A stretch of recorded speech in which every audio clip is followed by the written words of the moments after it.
This fight for my apartment taught me something raw and real. Setting boundaries with family isn't easy, but it's how we claim our lives.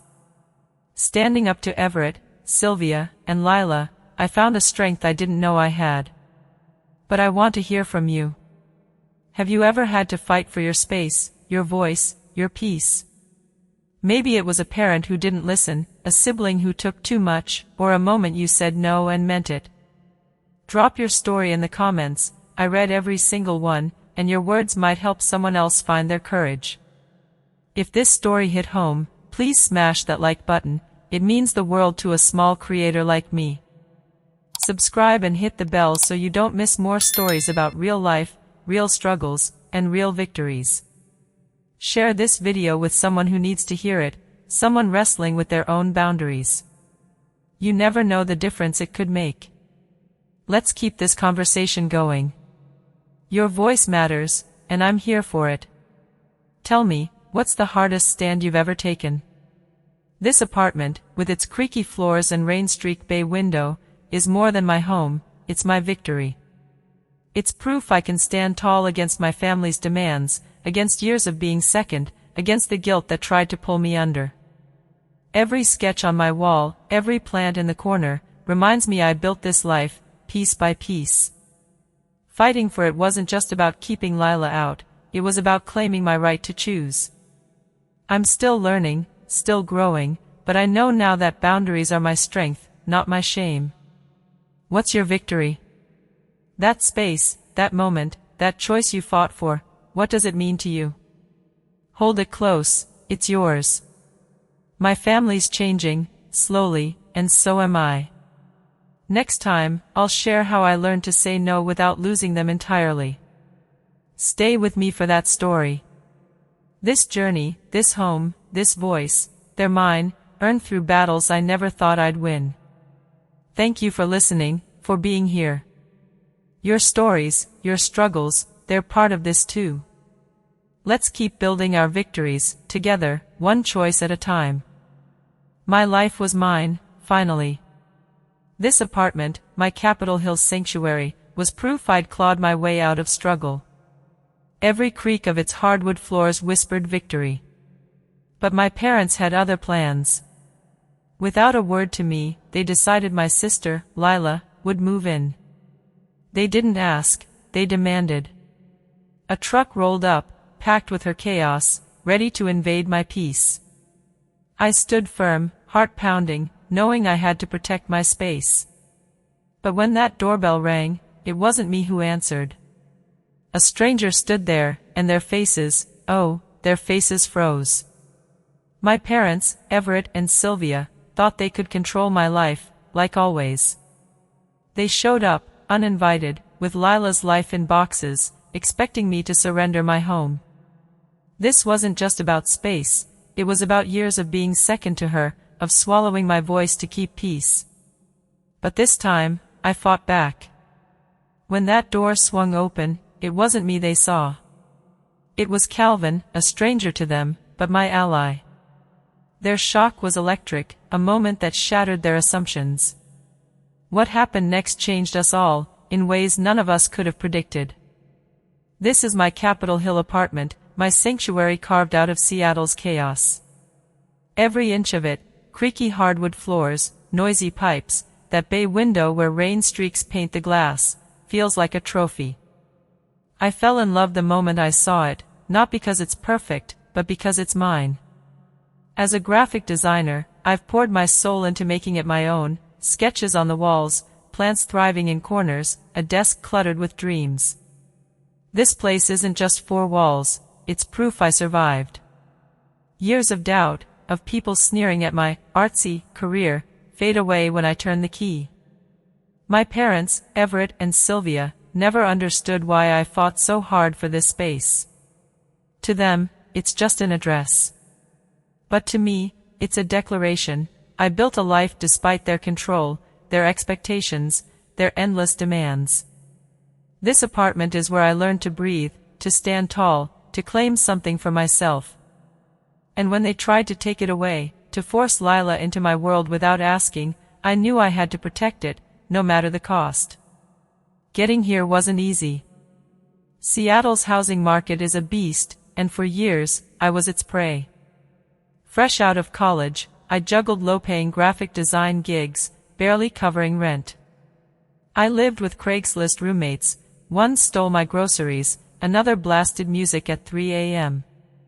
I crashed on my friend Maris's couch for months, my life stuffed into duffel bags. Instant noodles were my dinner, my lunch, my everything, because every dollar went to surviving. I'd sit on park benches, sketching logos for clients who paid late, wondering if I'd ever make it. But I kept pushing, taking every rejection, every late-night project, because giving up meant proving the doubters right. Slowly, I climbed, better clients, steadier work, a job at Horizon Creative. When I signed the lease for this apartment, my hands shook. It wasn't just a contract, it was a promise to myself. I'd fought for this, bled for it, and no one could take it away. Yet my parents thought they could, announcing Lila's move-in like it was their right. That moment ignited something in me, a fire to defend what I'd earned, no matter how fierce the battle. Growing up in Tacoma, I was always second to Lila. Our parents, Everett and Sylvia, built a comfortable life, but their love was uneven. Lila, 3 years older, was their star, charming, reckless, always needing rescue. I was the quiet one, sketching in corners, my needs pushed aside. At 14, I had my first art show, a chance to shine. I spent weeks on my pieces, heart racing with pride.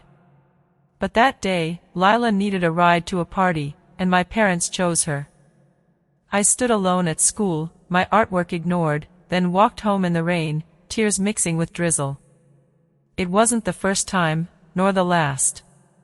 Lila borrowed my savings for concert tickets, never repaid. My dreams were afterthoughts, my voice drowned out by her chaos.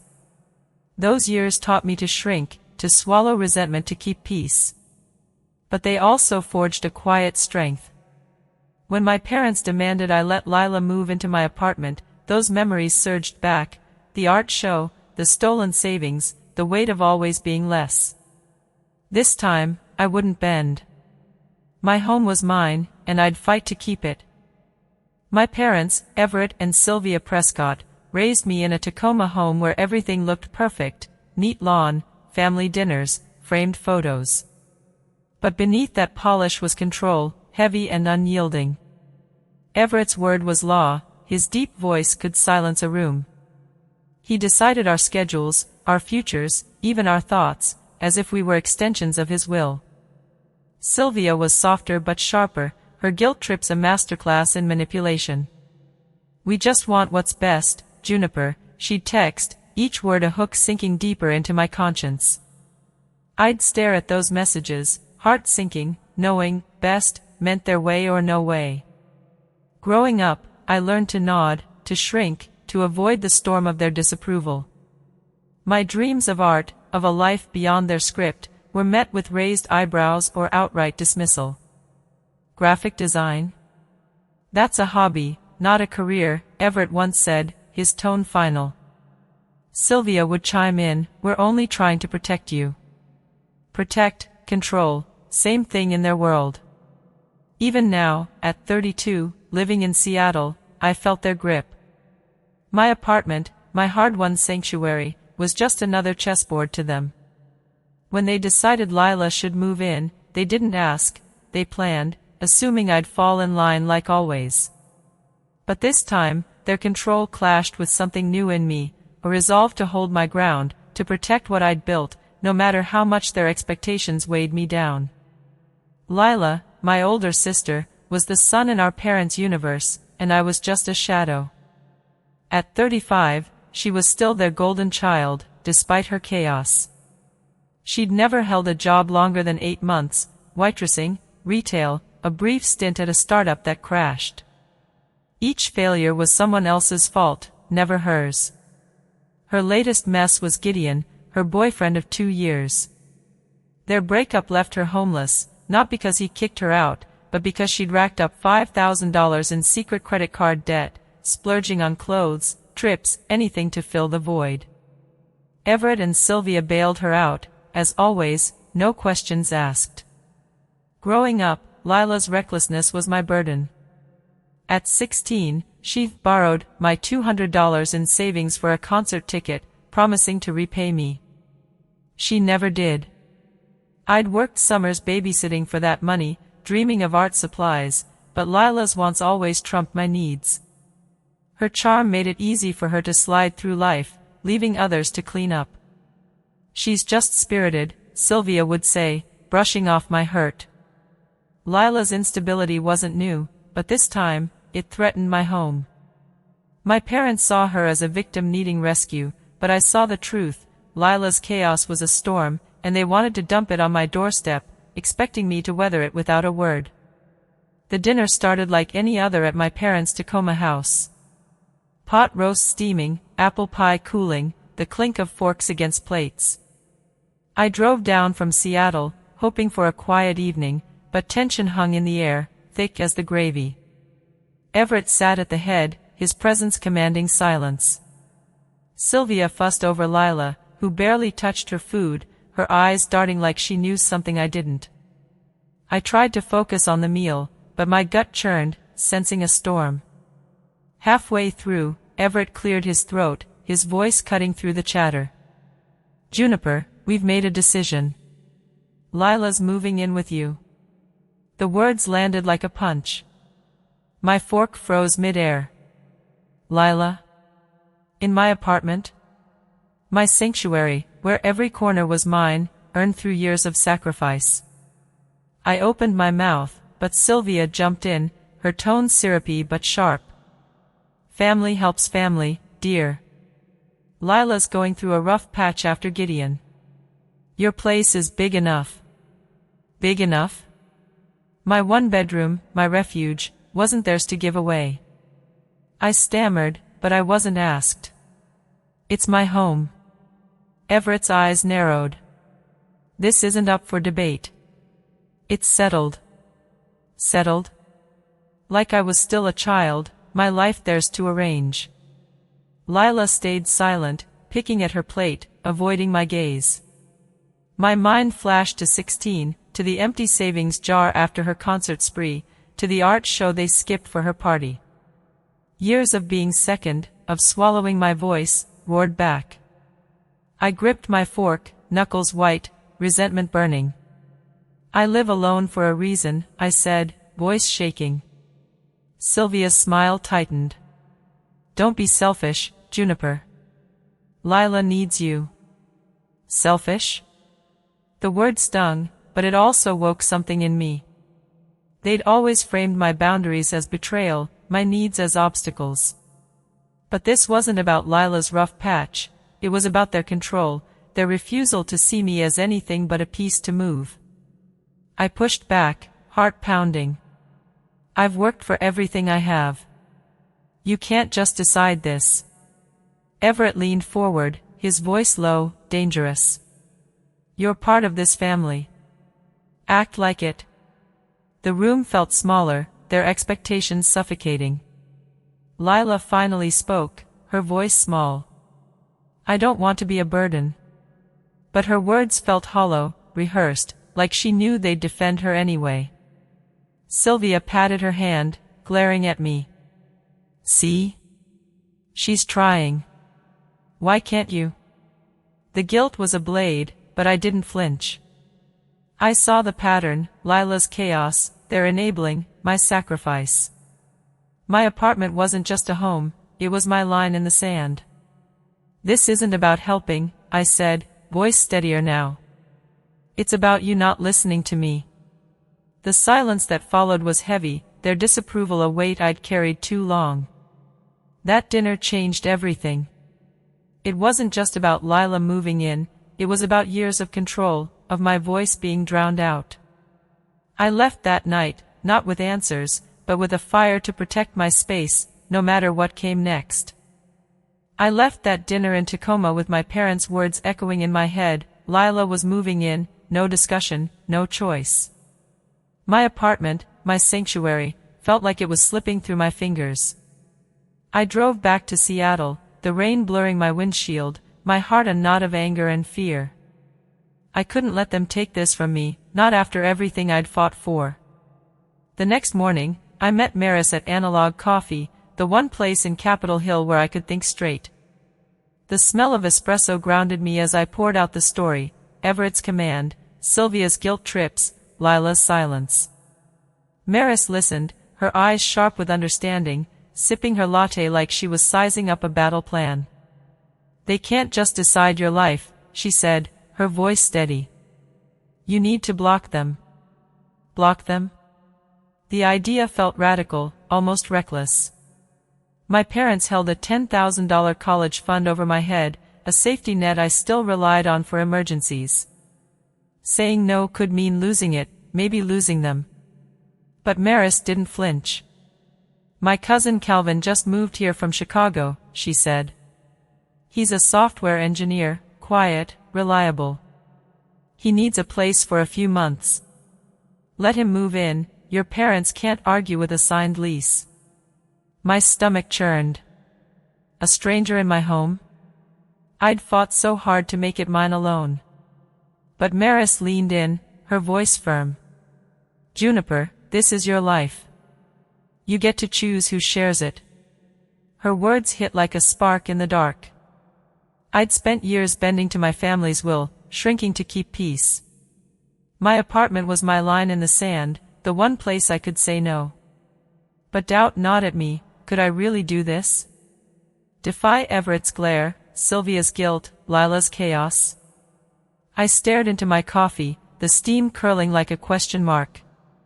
Maris reached across the table, her hand steady on mine. "You're stronger than you think," she said. I nodded, heart racing, not fully convinced but desperate to believe her.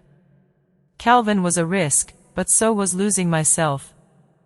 I'd let my family dictate too much for too long. This time, I'd fight for my space, even if it meant facing their wrath. I took a breath, feeling the weight of the choice settle in. "Okay," I said. "Let's call Calvin." It wasn't just about a roommate, it was about claiming my voice, my home, my life. Maris's confidence gave me courage, but I was still terrified. As we sat in that coffee shop, I admitted my fear: what if they cut me off? That college fund, it's all I've got if things go wrong. Maris set her mug down, her eyes softening but fierce. "I get it, Juniper. I've been there." She told me about her aunt, a woman who controlled her family with money and guilt, always demanding loyalty. Maris was 25 when she cut her off, refusing to let her aunt dictate her career, her relationships, her life.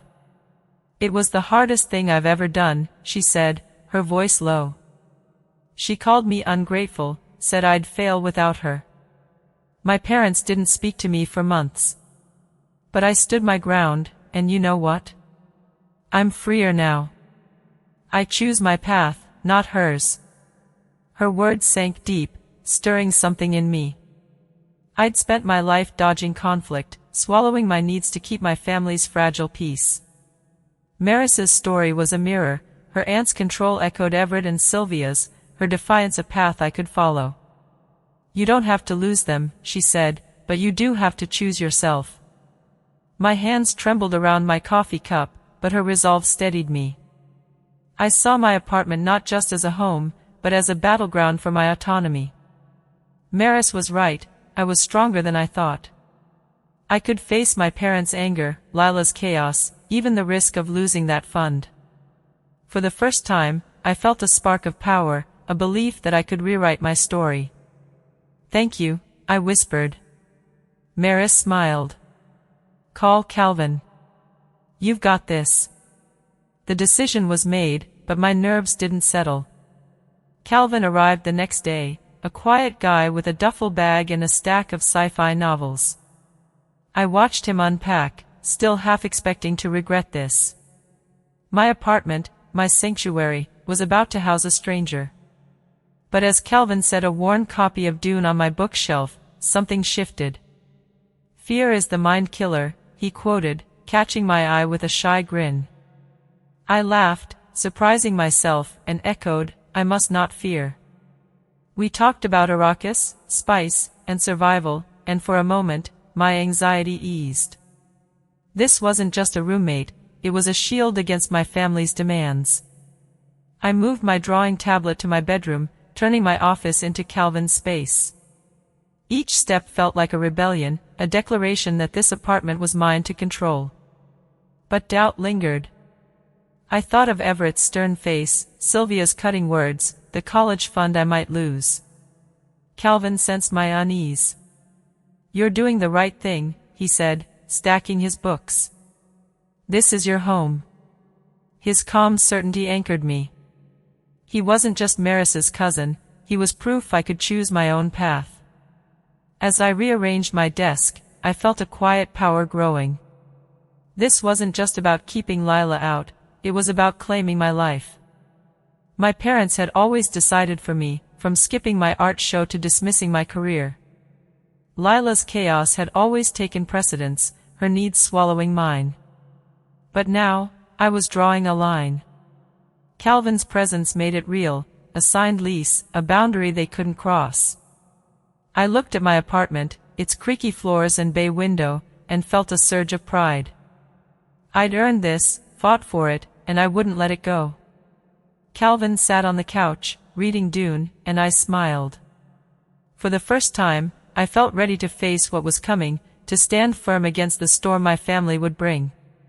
This was my space, my rules, my life, and I was done bending. The rain fell in sheets that Saturday morning, drumming against my Capitol Hill apartment like a warning. I'd barely slept, my mind replaying the dinner in Tacoma, Everett's command, Sylvia's guilt, Lila's silence. My home, my sanctuary, was under siege, and I'd chosen to fight by bringing in Calvin, a stranger to block their plan.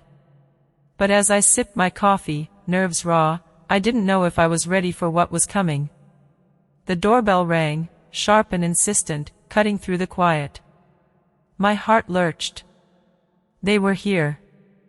I froze, cup in hand, as Calvin, calm as ever, crossed the living room.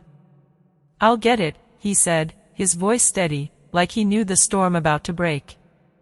The door swung open, and there they stood, Everett, Sylvia, and Lila, rain-soaked, a rental truck idling behind them, packed with Lila's life. Their faces, expectant, hardened, ready to claim my space, shifted in an instant.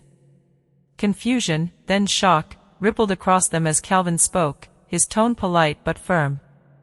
"Hi, I'm Calvin, Juniper's roommate." The air went still, heavy with their disbelief. Everett's jaw tightened, his eyes narrowing as if Calvin were an intruder in a plan he'd already written. "Roommate," he barked, voice low, dangerous. "What is this nonsense?" Sylvia's hand flew to her chest, her smile faltering, replaced by a flicker of betrayal. "Juniper, what's going on?" she demanded, her voice sharp, accusing. Lila, clutching a soggy cardboard box, looked from Calvin to the truck, her eyes wide, tears already forming. "You chose a stranger over me," she cried, her voice cracking, loud enough to echo down the hallway. I stayed back, hidden in the kitchen, my pulse racing. Mrs. Garcia, my nosy neighbor, cracked her door, peering out, drawn by Lila's outburst. The building manager, Mr. Delgado, appeared at the stairwell, arms crossed, muttering about noise complaints. The scene was chaos, my family's shock morphing into anger, their plan unraveling before my eyes. Everett stepped forward, rain dripping from his coat, his presence filling the doorway. "This is unacceptable," he said, glaring at Calvin. "You need to leave. Now." Calvin didn't flinch, his voice even. "I live here. We have a lease."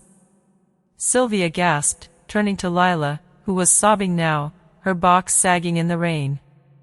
"Juniper, how could you?" Sylvia's words were a blade, slicing through my resolve. Lila's tears, her accusation, stirred the old guilt, the instinct to fix her pain. But I gripped my coffee mug, its warmth grounding me. This wasn't just about Lila, it was about years of their control, of my voice being silenced. Calvin's presence was my shield, a line they couldn't cross. I took a breath, stepping toward the door, knowing this moment would change everything. My apartment, my life, hung in the balance, and I had to face them, no matter the cost. I stepped into the doorway, my heart pounding so hard I thought it might break through my chest. The rain roared outside, but the silence in that hallway was louder. Everett's glare bore into me, Sylvia's eyes brimmed with hurt, and Lila's sobs filled the air, her box now a soggy mess at her feet. Mrs. Garcia's door was still ajar, Mr. Delgado hovering, the weight of their stares pressing down. I felt small, like the girl who'd walked home alone from her art show, but I couldn't shrink now. "This is my home," I said, my voice shaking but clear. "You didn't ask me. You can't just decide who lives here." Everett's face reddened, his voice a low growl. "You're part of this family, Juniper. You don't get to make these calls alone." Sylvia cut in, her tone sharp, accusing. "You're being selfish. Lila needs you. How can you turn your back on her?" "Selfish." The word hit like a slap, echoing years of guilt they'd wielded like a weapon. Lila's tears flowed, her voice desperate. "I don't want to be a burden, but you'd rather live with him?" She pointed at Calvin, her words a mix of hurt and venom. I flinched, the old instinct to soothe her rising, but I pushed it down. I saw the pattern, Lila's chaos, their enabling, my sacrifice. My mind flashed to the empty savings jar, the missed art show, the years I'd been second. "I've always been second to Lila," I said, my voice steadier now, the truth spilling out. "You never asked what I wanted. Not when I was 14, not when I built this life, not now." Everett's eyes widened, a flicker of surprise breaking his control. Sylvia's hand trembled, but she doubled down. "We're trying to keep this family together," she said, her voice cracking. "You're tearing it apart." I shook my head, anger rising. "You're tearing it apart by not listening to me. This apartment is mine. I earned it, every rent check, every late night, every sacrifice. You don't get to take it." Everett leaned in, his voice cold. "You're risking everything, Juniper. That college fund? It's gone if you keep this up." The threat landed heavy, a $10,000 safety net I'd relied on for emergencies. My breath caught, fear clawing at my resolve. But I thought of Maris's story, her defiance, her freedom. I thought of my apartment, its creaky floors and bay window, my proof of survival. "You can't buy my life," I said, my voice firm, though my hands shook. Calvin stepped beside me, his presence calm, grounding. "Juniper's right," he said. "We have a signed agreement. I'm staying." His words were a shield, reinforcing my stand. Lila sobbed louder, Sylvia's face hardened, and Everett's fists clenched. The hallway felt like a battlefield, their disapproval a storm I'd weathered too long.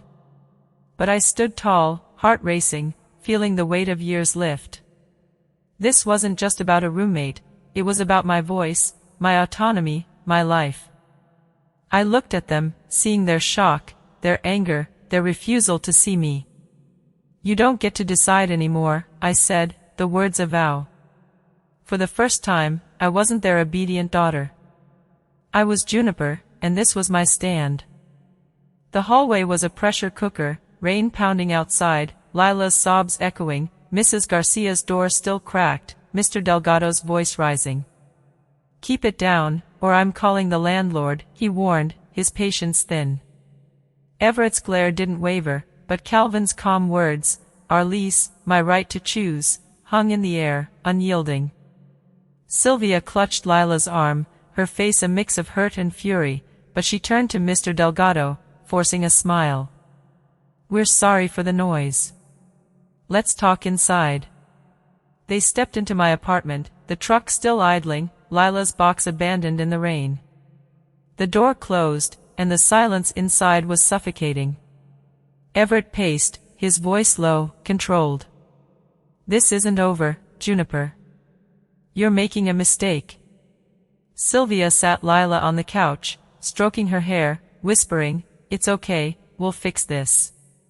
But Lila's eyes met mine, red-rimmed, and for a moment, I saw something new, guilt, maybe shame.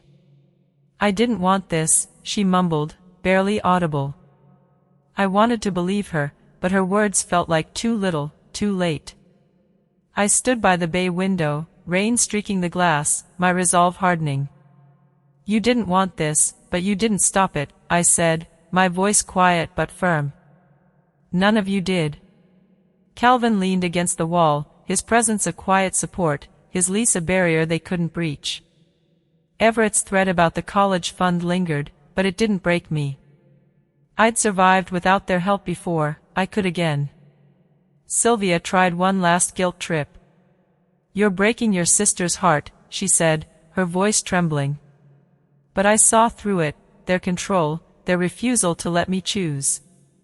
"I'm protecting my life," I said, meeting her gaze. The room fell silent, their argument spent. Lila wiped her tears, looking smaller, lost. Everett stopped pacing, his shoulders slumping, a crack in his armor. They didn't apologize, didn't back down, but they didn't push further. Mr. Delgado's warning, Calvin's lease, my defiance, it was too much. "We'll talk later," Everett said, his voice tight, a retreat masked as a promise. Sylvia guided Lila to the door, her eyes avoiding mine. They left, the truck's engine roaring as it pulled away, leaving my apartment quiet, mine again. I sank onto the couch, exhaustion washing over me, but also a strange lightness. I'd faced them, stood my ground, and won, at least for now. Calvin sat across from me, offering a small nod. "You did it," he said. I smiled, weak but real. This wasn't the end, my family's control ran deep, but it was a beginning. My home, my rules, my voice. I'd fought for them, and I wasn't letting go.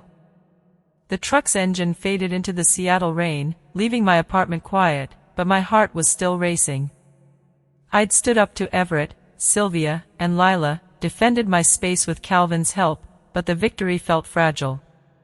I sat by my bay window, watching droplets slide down the glass, wondering if I'd pushed my family too far. 2 days later, the doorbell rang again. My stomach knotted, expecting another fight, but it was just Lila, alone, no boxes, no parents. Her eyes were red, her usual spark dimmed. "Can we talk?" she asked, her voice small, almost swallowed by the rain outside. I let her in, cautious, the memory of her hallway tears still sharp. We sat at my kitchen counter, coffee steaming between us, the silence heavy. Lila looked down, twisting her mug. "I've been jealous of you," she admitted, her words slow, like they hurt to say. "You've got this life, your apartment, your career, your strength. I don't." I was stunned. "Lila, the golden child, jealous of me?" She went on, her voice breaking. "I've been in therapy for months, trying to fix myself. The shopping, the debt, it's worse than you know. I got hooked on a gambling app, blew $7,000. I hid it from Gideon, from everyone." Her hands shook, and for the first time, I saw not the sister who'd overshadowed me, but someone lost, drowning in her own chaos. My anger softened, replaced by a strange ache. I'd spent years resenting her, but her confession cracked something open. "I didn't want to invade your life," she said, meeting my eyes. "Mom and Dad, they just decided for me, like always." That hit hard. We'd both been trapped by their control, just in different ways. I thought of the concert tickets she'd borrowed my savings for, the art show they'd skipped for her. But now, Lila wasn't deflecting or charming her way out, she was raw, honest. I took a breath, my voice steady but soft. "I fought for this place because it's all I have. I couldn't let them take it." Lila nodded, tears falling. I get it now. I'm sorry. Sorry wasn't enough to erase the past, but it was a start. The rain slowed outside, and so did my heartbeat. This wasn't forgiveness, not yet, but it was a door opening, a chance to see each other differently. Sitting across from Lila, coffee cooling between us, I felt the weight of years, resentment, silence, the unspoken gap between us. Her confession hung in the air, raw and fragile, and I knew I had to meet it with my own truth. I've been jealous of you too, I said, my voice low, the words heavy. Lila's eyes widened, like she couldn't believe it. You were always their favorite, I continued. The one they rushed to save, the one who got the attention. I was the afterthought, the one who had to be okay. I told her about the art show at 14, standing alone while our parents drove her to a party. The $200 she took for concert tickets, leaving my dreams of art supplies empty. I learned to shrink, to not ask for anything, because you needed more. Lila's face crumpled, tears spilling again. I didn't know it hurt you that much, she whispered. I was a mess, Juniper. I still am. For the first time, I saw her not as the golden child, but as someone struggling under the same family weight. We talked, really talked, peeling back layers of envy and hurt. Lila admitted she'd envied my independence, my ability to build a life without their approval. I admitted I'd envied her ease, her ability to shine even in chaos. We're not so different, she said, a small smile breaking through. I nodded, feeling a shift. Lila wasn't moving in, she'd found a place with Harlow, a college friend who'd help her budget, unlike the friends who'd enabled her spending. Harlow's tough on me, Lila said, almost proud. No more gambling apps. I smiled, cautious but real. That's good. You deserve better than that cycle. We weren't fixed, not by a long shot, but we were seeing each other, maybe for the first time. The resentment that had defined us was loosening, replaced by something tentative, like a bridge half-built. I thought of my apartment, my sanctuary, and realized this talk wasn't about losing it, it was about gaining something new. Lila hugged me before she left, awkward but genuine. I want to be better, she said. I believed her, not because it was easy, but because we'd both bared our flaws. The rain had stopped, and the air felt lighter. We weren't sisters who'd braid each other's hair or share secrets, but we were starting to understand. That was enough for now. Days after Lila's visit, a letter arrived, handwritten, from Sylvia. I held it, my hands trembling, expecting another guilt trip. Instead, it was an apology, her words careful but raw. I read it aloud to myself, her voice echoing in my mind, Dear Juniper, we thought we were protecting you and Lila, keeping our family whole. But we hurt you most. We didn't see your strength, your life, your right to choose. We're sorry. I paused, tears stinging, surprised by the weight of those words. Everett and Sylvia had started family counseling, Sylvia wrote, admitting their need to control had pushed me away. We're learning, she added, to listen, to let go. I sat by my bay window, the letter in my lap, rain starting again outside. My parents' control had shaped me, Everett's commands, Sylvia's guilt, their focus on Lila's chaos over my quiet dreams. The art show they'd missed, the career they'd dismissed as a hobby, the assumption my apartment was theirs to command. Their apology didn't erase that, but it cracked the wall between us. I thought of Everett's slumped shoulders as they left that day, Sylvia's trembling hand on Lila's arm. They weren't perfect, but they were trying. I wasn't ready to forgive, not fully, but I felt a shift, like a knot loosening. I called Sylvia, my voice steady but soft. Thank you for the letter, I said. It means something. She cried on the phone, her usual composure gone. We didn't know how much we hurt you, she said. We want to do better. Everett got on, his voice gruff but softer than I'd ever heard. We're proud of you, Juniper. We didn't say it enough. Those words, so rare, hit deep. I thought of the college fund they'd threatened to cut, the $10,000 I'd feared losing. It didn't matter as much now. I'd built my life without their money, and I'd keep building with or without their approval.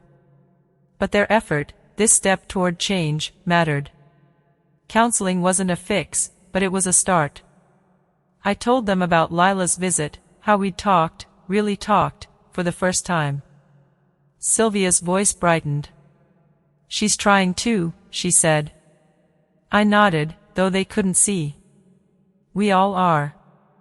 The call ended, and I sat in my apartment, the quiet wrapping around me like a blanket. My parents weren't perfect, and neither was I.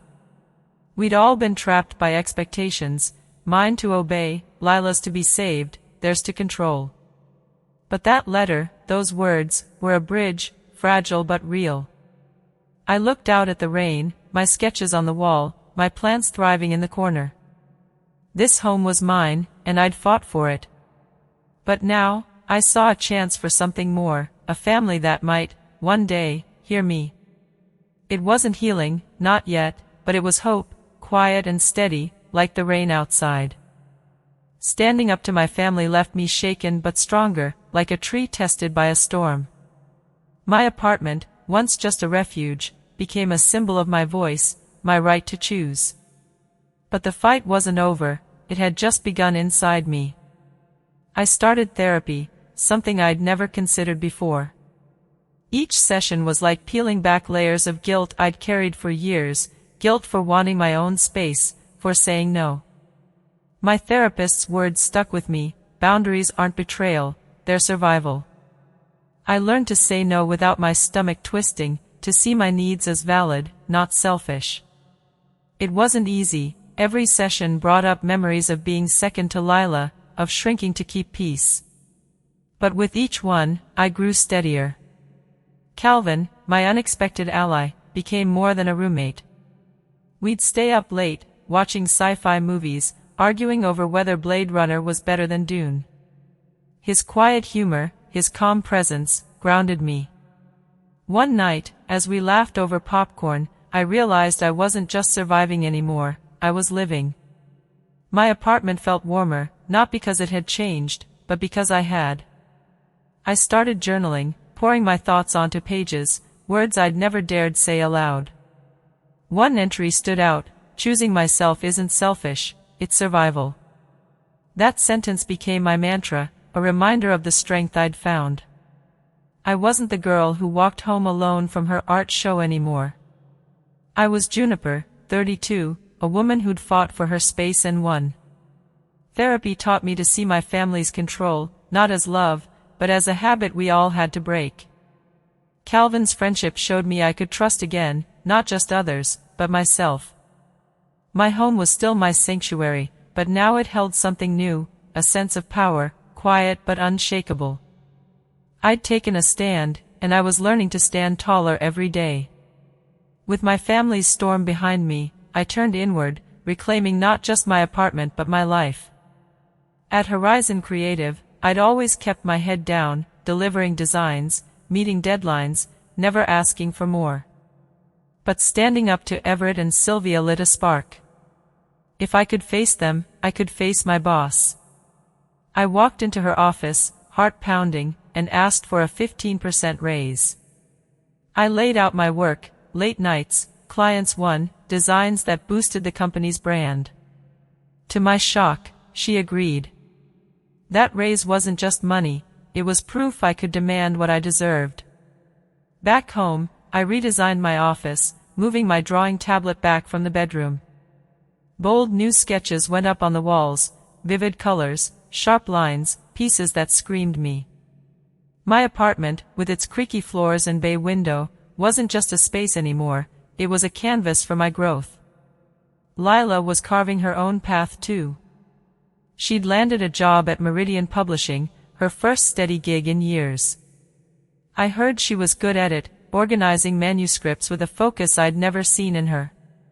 Harlow, her new roommate, kept her accountable, enforcing a budget that kept the gambling apps at bay. I was proud, cautiously, but proud. My space felt like mine again, not just because Lila wasn't moving in, but because I'd claimed it in a deeper way.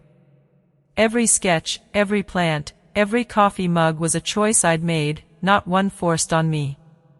I thought of Maris's words, "You're stronger than you think." She was right. My career, my home, my life, they were mine to shape. I sat at my desk, sketching under the glow of a lamp, and felt a quiet thrill. This wasn't just survival, it was thriving.